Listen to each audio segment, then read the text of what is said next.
ئەمن شادی وەڵامی سەرپەرستیاری گروهی موسیقای ئاژوان لە ڕۆژهەڵاتی کوردستانەوە لە شاری سنە بەشداریمان کردووەوە وەکو گروپێک موسیقی لە شارە جوانەکەی هەڵەبجە چەند پارچەی موزیکی ڕەسەنی کوردی و تایبەتەن ناوچەی سنەمان ئامادە کردووە پێشکەشی خەڵکی بە شەرەف و شەیدپەروەری هەڵەبجە بکەین. هیوامان ئەوە بوو بۆ یەکەم جار شاری هەڵەبجەمان هەڵبژارد بۆ ئەوەی کە بتوانین ئەو موسیقای تایبەتەن ناوچەی سنەوە ڕۆژهەڵات لە هەموو ناوچەکانی کوردەواریە پێشکەش بکەین و بیناسرین و بە هیوایین کە ناوچەکانی دیکەی کوردەواریش بتوانن بێن بۆ ڕۆژهەڵات و موسیقای خۆیان پێشکەشکەین و زیاتر بە یەکترین بناسرین. یەکەم شار هەڵەبجەمان هەڵبژارد ئەم پرۆژە دوور و درێژەوە دەمانەوێت بۆ هەموو شارەکان ئەم بابەتە ڕێکخەین بەڵام هەڵەبجە وەکو شارێک کە لە سەردەمی خۆیان زۆر بە عەزیەت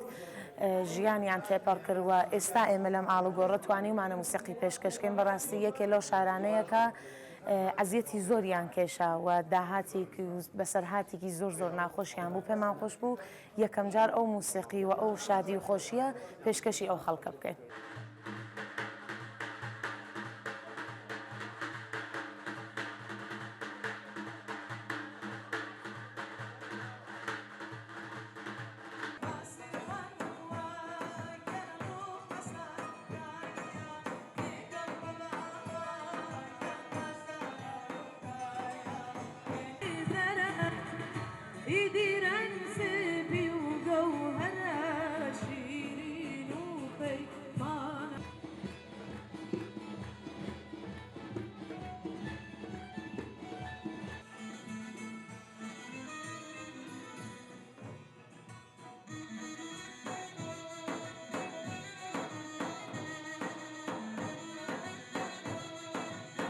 مۆڵایی ژەنیاری ئامێری دەف زۆر خۆشحاڵین بۆ یەکەم جار هاتوین بۆ شارە جوانەکەی هەڵەبجە و بەشداریەکەین وەکو گروپی موسیقای ئاژوان لە ڕۆژهەڵاتەوە لە سنە بەشدار بووین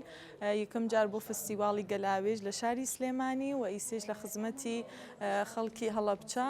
بە بەشداری کۆنسەرتێ. گۆرانیەکانمان فۆلک و کوردی ڕەسەنی ناوچەی خۆمانە زۆر خۆشحاڵین شانازیە پێمان کە کولتور و فەرهەنگی ناوچەی خۆمان بە ناوچەکانی دیکە بناسێنین و لە خزمەتی خەڵکی هەڵەبجە بین.